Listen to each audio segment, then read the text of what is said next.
Welcome to the Wake Up Dad Show. This is episode number 17. And if you ever Googled bacterial meningitis in a 1-month-old, there's not a lot of good news. And so it was pretty scary. It was a very, I was freaking out. I still get lump in my throat thinking about it.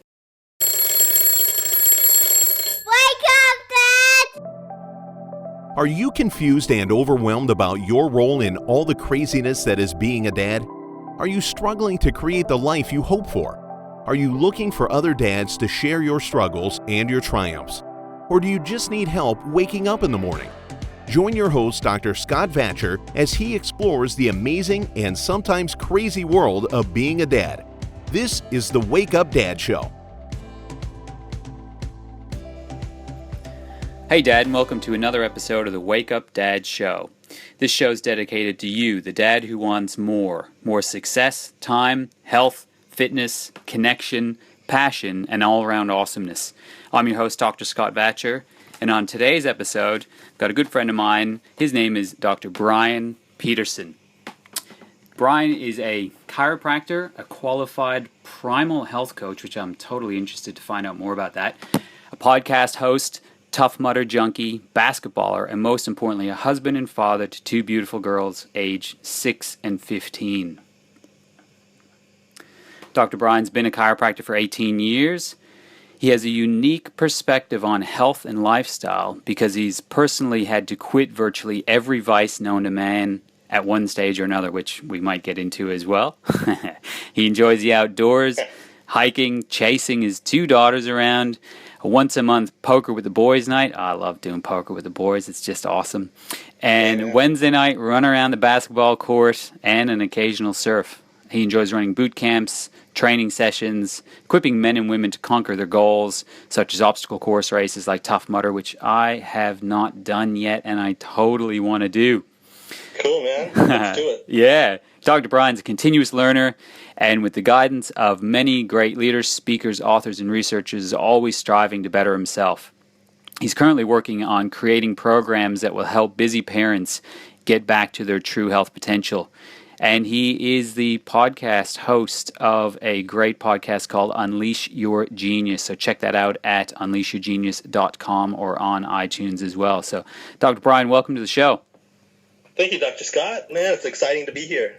That's fantastic. So people got an idea of, who you are and what you do. You sound like a busy guy like I am through your bio there. But, tell us your story about becoming the dad that you are today. Yeah. Hey, thanks, Scott. I think I had a pretty, it was atypical start to dadhood because I started out as a stepdad, which is probably pretty common these days. But it's not something that you can ever prepare for, I don't think. And so, I met this beautiful woman, and we were dating, and I met this beautiful 5-year-old bundle of energy, and I didn't even realize at the time that she would probably be one of my greatest teachers in a number of ways. And to say it was a struggle in the beginning,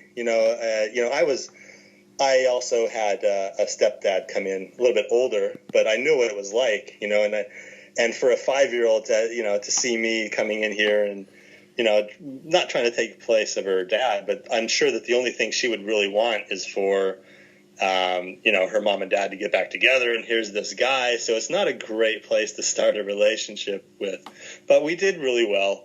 And I think, for 80, probably 90% of the time, it was a great start. But, there was that 10% where when I was, when I knew that she was going to be there for our week, like my blood pressure would raise, and I would, because she would, she was a bit cheeky.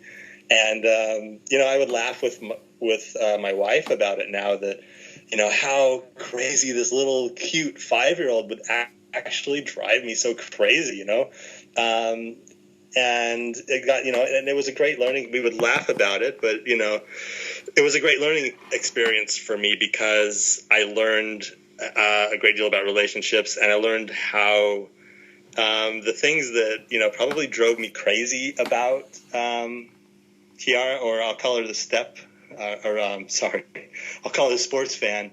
The greatest lessons I learned from her is that we were so similar that those similarities are the traits that probably drove me crazy, right? And then I had to learn how to, cope and adapt with that kind of relationship.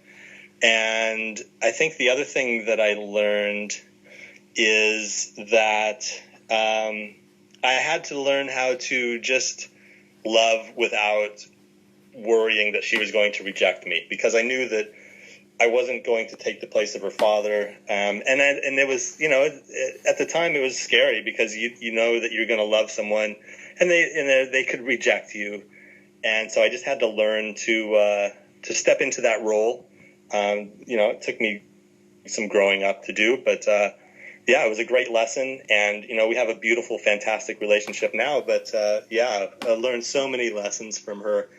And that was, that was my initial step into dadhood. My second daughter comes along, and so we were living in my wife's parents' place at the time, and because we were having a house built.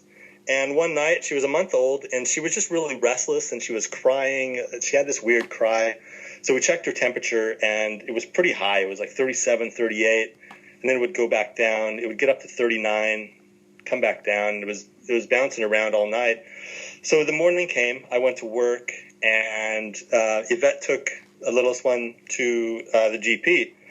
And then I get a phone call that the GPs told us to go down to take her down to the Mater Hospital. So take her down there, and I'm still at work. And then I get another call an hour later, and my wife is telling me that our daughter has bacterial meningitis. And so, I wasn't really that clued up onto what it was, so I Googled it. And if you ever Googled bacterial meningitis in a 1-month-old, there's not a lot of good news. And so it was, it was pretty scary. It was a very, I was freaking out. I still get lump in my throat thinking about it. I left the clinic, went down to the hospital. Huge lessons there. I saw them do a spinal tap to check her cerebral spinal fluid. An amazing emergency doctor. I learned a lot about focus when I watched him. And so, she was diagnosed with bacterial meningitis. And so for the next 6 weeks, we were living at the hospital and living day by day. And, luckily 6 weeks later, everything came out okay. She has no neurological problems. She's bright, healthy, happy, smart, feisty, intelligent 6-year-old. But it was a pretty scary start for her life. Wow, Brian, that's an amazing story. Thanks for sharing. That must have been such a challenge for you and your family, and I'm really glad it obviously ended up the way that it did. So let's head back to your first daughter. You mentioned in the pre-chat that she was pivotal in you making some of the changes. She was pivotal. Sports fan was pivotal in changing our lifestyles. I think I mentioned that I've had to quit pretty much every vice known to man. For a lot of the years, we didn't have we tried to eat healthy. Like healthy for us would be low-fat yogurt, whole grain. Pasta, stuff like that, reduced sugars, but we still would, McDonald's and sodas every once in a while. And sports fan was having a little bit of trouble in school. She wasn't getting very good grades. She wasn't getting along with people very well, which was really stressful as well. She didn't have many friends. And so we tried a few different things. And finally I came across something about the primal diet, paleo diet, Mark Sisson and the primal blueprint. I was reading up on that, and it started to make sense. So we just did it. We changed. What he suggests what we do is go to our pantry and chuck out all the bad foods that he lists. And just start eating whole foods. And so that's what we did. And within 2 weeks, we had 2 of sports fans' teachers come up to us and say, whatever you guys are doing, don't stop. It's working. And that's when it hit me that, wow, lifestyle and diet and nutrition can really have a strong effect on somebody socially and mentally, the way that she learns. And from then on, we totally changed our lifestyle. We became very passionate about food and health and exercise, and, just continuously learning from there and trying to share, what we've learned. Yeah, that's incredible, because I think there's so many of us out there that sort of say, oh, diet is important for your health, for things like diabetes and heart disease. But most people don't realize how brutally significant it is for you just being a better person, for example, like you say, with behavior and things like that. So I think that's a really good take-home lesson for a lot of listeners out there, for a lot of dads out there who probably, I could be wrong, but Dad, if you're listening out there, are you the one that lets the kids eat more ice cream and more rubbish than the mum? I think in general that's the case. It is with me, although, we eat very healthily as well, and my daughter eats better than I do, but if there's somebody to give treats, I'm going to be the one more so than mum, and I think that's probably the case in a lot of us. So Dad out there, if you're listening and you're having troubles with your kids, even behaviorally, have a look at that. So talk a little bit about that. Is that where you got your I mentioned it in the bio, I can't remember the name off the top of my head, that primal Health Coach. Yeah.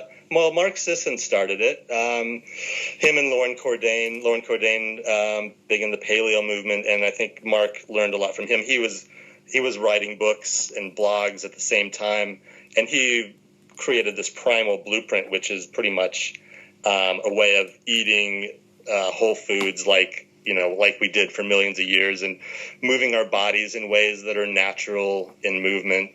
And so it's a whole, and, de-stressing, it's a whole natural way of looking at life and lifestyle. And at the time we were just searching for different things to help sports fan, and we came across this primal blueprint. And so, we started doing it, and we lost a ton of weight just by cleaning up our diet. And that's where, our daughter was like the canary in the coal mine, right? We saw her make these huge changes right away, and then, pretty soon we started to realize that, all of this low-fat stuff and whole grains and all this stuff really isn't doing us as much good as we thought it was. But, with our daughter, what I saw was that she didn't really know when she was being annoying, right? Like, she would have some friends, and you know how sometimes you pull each other's hair or punch or say something funny, but that switch when someone's like, okay, I've had enough, she didn't have that switch. But once we started to clear up her diet, she all of a sudden, she had that. And that is where she started making friends, and she was able to concentrate again. It was in that, just that specific thing that I noticed that really helped her become, the teenager that she is now. She great grades and excelling in whatever she puts her mind towards. So on a practical note for the dads out there, how difficult was it to make that change as far as getting your daughter to eat those foods? Because typically, your typical diet is very preservative based and sugar laden, and just it. Let's face it. Generally, it's much more appealing to the palate, for kids. If they're on sugary stuff, it's a lot more difficult to get them off of that onto veggies and good quality foods and stuff. So how was that transition for you? Did you find any issues, and were able to overcome them in any way? Sure. Well, we were fortunate in the start because she really came to us. Like, we knew she was struggling, and we were kind of clueless. And then she was just like, she didn't make a basketball team that she tried out for, and she was having trouble with her friends. And she came to us, and she was just like, I need some help. Please help me. And that's when we just started, and that really helped us because she was willing to try, anything. I think we did biofeedback a couple of times. We were really grasping at straws just to try some natural approaches to figuring this out. And so yeah, in the beginning, she was like, okay, if I have to eat this, I'll do this. And so, we got rid of the breads, and she was really good. We did gluten-free stuff, and added more vegetables and salads to the diet. And she was probably, I think she was 7 or 8 then. And so, yeah, she did really well with that. But then she really, really, really loved sugar. And so now that she's 15, we've never been as strict. She makes her own choices, and she knows the consequences to those. But I think we kind of, I don't think we struggle anymore. She knows that, she balances things out. She eats a big bowl of salad, and if she's going to have a treat, she has a treat, but she realizes what it's going to do to her body. And she, sometimes she says, no, I'm not going to eat that. And other times, she does. So she's still learning, but yeah, I think we had an advantage because she wanted to change. And now with the littlest one, I mean, she's just straight out like, I'm a lolly kid. I'm like, oh my gosh, I'm supposed to be this health and wellness expert, and that my kids are supposed to eat nothing but veggies and, do everything right. And I've got this lolly kid. She just loves lollies. So she's a bit of a struggle, but she will eat her vegetables. And, we just try and, every time, if she offers me food, I'll say, well, did it come from the earth? And if it's a piece of fruit, I'll say yes. And if it's something packaged, I'll say, oh, no, thanks. I just try and be a role model in that aspect. But, if she wants a treat every once in a while, we're not going to fight that. But yeah, early on, it is kind of tricky. There's some tricks, that, we can talk about as far as sneaking vegetables into their diet, like grinding up vegetables and creating foods that kids like. But, there's, tips and tricks to getting kids, the nutrition that we know that they should have. Oh, there's lots of those. I don't know if it's because we were very aware, right from the get-go with our little one, but our little girl is picky, but she's picky because all she wants to do is eat raw vegetables. Wow. So yeah, exactly. It's not the usual. So I haven't had those struggles personally myself, but I do know a lot of dads and mums and families out there will have that struggle, especially if your kids have been raised on a mostly sugar-based diet and to transition out. So I think we'll maybe get into that in another episode. I'll have you back on the show, and we'll go deep down into that one as a special episode, maybe. Cool. Yeah, cool. So let's talk a little bit more about you with in your dadhood. I'll call it. I like that word, dadhood. Yeah. Cool. I'm making up my own vernacular here. So this show is dedicated, to dads. It's dads who've mainly fallen asleep, become unconscious about their own selves, and have lost who they are as men, as dads, as lovers, and as people. There's 5 main categories that I feel need to be addressed for us to wake up as dads and become the men who we know we can be. And those 5 P's, the first one is purpose, and that's the reason why you're here and the legacy that you want to leave behind. Second one is power, which is about reaching optimal health. Parenting, of course, about being the best version of ourselves for our kids and our partners. 4 is providing, which is taking care of our families and being a role model. And 5 is passion in our relationships and our life. If you had to pick one of those 5 P's as the one that you've had a significant struggle with in the past, or maybe are struggling with now, and a lesson that you may learn or may have learned from that to share with our dads out there, does anything jump out at you?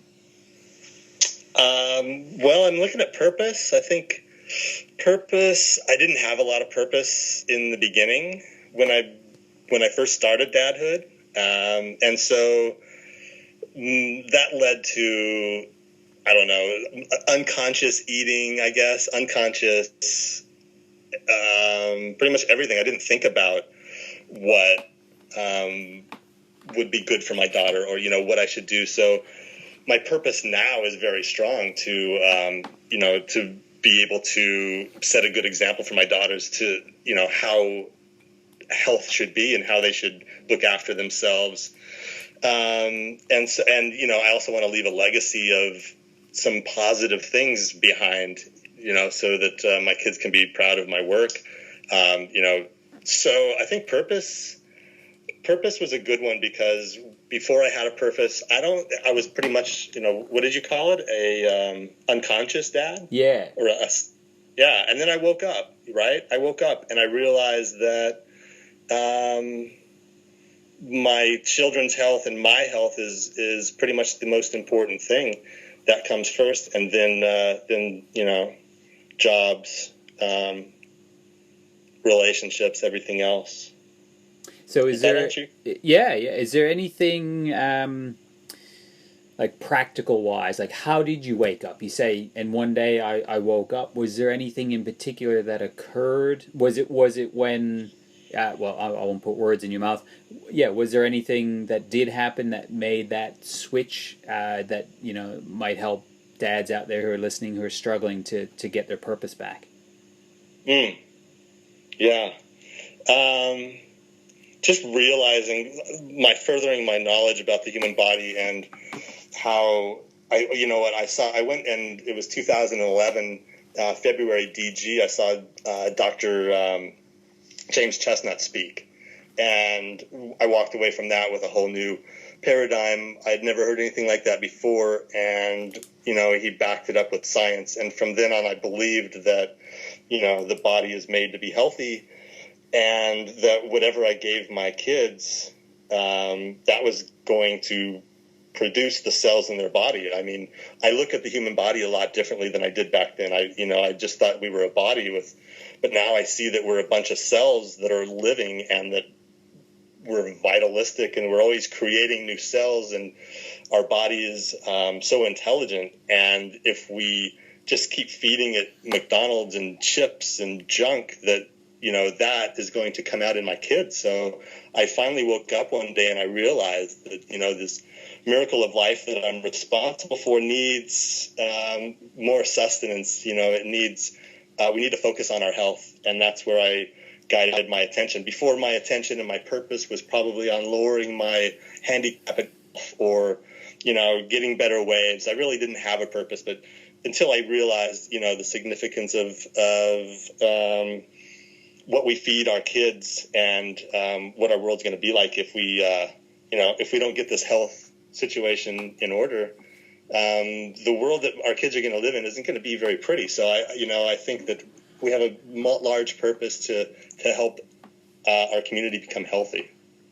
Yeah, there's a little story that I'll quickly tell that might make the sort of lesson or the idea a bit easier for some of the dads out there. It's like, if you've got a master builder, and he can, you give him great blueprints, and you give him, and he's been building for decades, and he's one of the best builders out there. But you give him a bunch of shoddy material, rotted out wood, broken nails, and screws with no heads and things like that. How is he going to be able to make what you want him to make? And of course, the answer to that is going to be no. And that's your body. Your body is that master builder. But if you keep giving him shoddy materials with rubbish food, he's not going to be able to create that masterpiece that is a healthy body. And so, that's just, an easy example to show that building blocks are so important. So that's a really cool point. Yeah, nice. So is there anything, when looking at purpose a little bit closer, is there anything that you do on a daily basis in your routine that helps you to ground yourself in that purpose, so that, cause, we all get lost. I always talk about the wagon, and, it's not about if we're going to fall off the wagon, it's about when and how quickly we can get back on. So is there anything that you do on a daily basis routine that you might be able to share with the dads out there that help you to ground yourself on a daily basis? Well, I have a bit of a morning routine. I wake up and I focus, first, do the brush your teeth, do the toilet stuff, and then I focus on just setting intention for the day. I'll focus on some affirmations. I'll do some stuff like that. Gratitude. I'll just focus for a few minutes on the things that I'm thankful for, even just the small things, for a few minutes just helps me set my day, that I'm thankful that I have food that I'm going to provide for my kids. I'm thankful that I have a roof over my head, and just, focus on setting my intention for the day helps me focus better on how to, and then I'll go and wake up the kids. I always cook a breakfast. So I've got a cornerstone routine that I do that, cook them a hot breakfast. And I get some exercise in every morning. So just to clear my head and make sure that I'm ready for the day. Mm-hmm. Yeah, that's... Yeah, okay. I mean, I think, this has been a common theme to come out in a lot of the interviews already so far is having some type of a morning ritual or routine that involves looking at being thankful and movement. Movement is so important for your overall health and to get stuff done. It's just that simple. Getting movement is not just about exercise and looking good with your shirt off. It's really, it has such an impact on your overall health. I can tell, like, the day, if I didn't exercise or do a little bit beforehand, I'm just not as crisp and clear. Even if I don't want to do it, I get out there and just for 5 or 10 minutes just to get the heart pumping. It just sets my intention for the day. And I guess for my kids, I do the same thing. I think that I'm focused on their self-talk. Ever since they were young, I've always said, focus on, say something, that you're good at, focus on your strengths. Repeat that, focus before you go to bed, think of what great is going to happen tomorrow, set a positive intention. So I'm always trying to think of these positive seeds to plant in my kids' head, especially in the mornings too, wake up and, what are you looking forward to today? That kind of thing. Yeah, that's such a great idea because, our kids' heads are going to be filled with something. May as well try and fill it up with that positive stuff because there's enough negative out there, that's for sure. Yeah. So do you have an app or a book or an audio book or a gadget or a game or an exercise routine or an author or something that you're just loving at the moment? Something to share with the dads? When I first became, not specifically, but what I do is, as far as games, I play games with my kids. Basketball for my oldest daughter. We've got our rivalry with the court out in the front yard. So we have our games that we play on the weekends. And I've just discovered the flying fox down the road at the park with my little one. And so she loves it. She hops on the flying fox. I chuck her down there as hard as I can. And then I use it as sprints. I sprint down and I sprint back. So we kind of laugh and I get my exercise involved with that. As far as books, I got a lot of books. I'm the kind of guy that researches everything before they buy it. So before when I was dating Sport Fan's mom, I got a lot of, so you're going to be a stepdad book and, those kind of books. And I've read through all of those. But I don't think I have any apps. Do you have any apps? Is there a Dadhood app or something that I don't know about? Not that I know of. I like all kinds of different apps. I've talked about a few on some of the other shows. It depends on what you're looking for. I think apps are going to be a much bigger and as time goes on over the next couple of months, years, and even decades. Who knows by that time? But so there's so many apps out there that I always try and ask that question to, let me know if there's anything going on that I don't know about. I'm just struggling to get the things away from my kids, man. They're so addicted. Can I have your phone? Can I have this? And, I try and limit that screen time as much as I can. That's a tough one. It is. It's that real balance to know that, there's the science out there telling you screen time has such a high impact on in particular young kids, but then not being too strict with that because screen time is where life is right now. I don't want my kid to be behind the times and not understand how that stuff works because it's going to be such a bigger and bigger part as time goes on. But yeah, it's that real balance between the two. Yeah, it's hard. It is. So I'm going to put you in front of a room of 1,000 eager dads, and you've got 2 minutes to give them your greatest wake up dad message, what would that message be? Wow. My message would be to live in the moment. If you are a busy dad, if you're an entrepreneur dad, or if you're a dad that's got a lot going on, it becomes very easy to live in the future. At least, I mean, for me, I'm always thinking about business and what I have to do, and the lists and the tasks, and it's stuff that I love to do, but it can take up so much time that I forget to actually live in the moment. And when I feel the guiltiest is when I'm with my kids. I've got that Saturday morning, we're hanging out, and all of a sudden I find myself thinking about, what am I supposed to do with this website? Or, I got an interview coming up in 2 days. What are we going to talk about? And so really concentrating, focusing on living in the moment, and appreciating every moment. I keep reminding myself that this is the last day that these kids are going to be this age.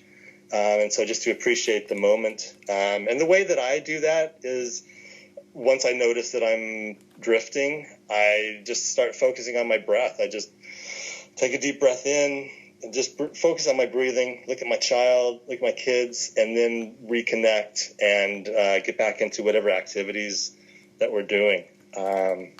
So that's probably my biggest struggle and my biggest focus. And if I could leave advice with all of those dads out there, focus and live in the moment. It's such a good message, and it's simple, but it's not easy. It's just about being aware about it. So time flies. We're coming up to the end here. I know I'll put it in the show notes page, but how can people get in touch with you? Facebook.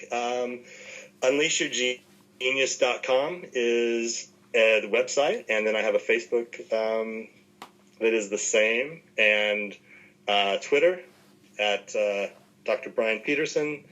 But you can get me on the UnleashYourGenius.com. Pretty good website. And let's connect there. That's awesome, guys. Go and connect there. Subscribe and download to that podcast, which has been a great one so far.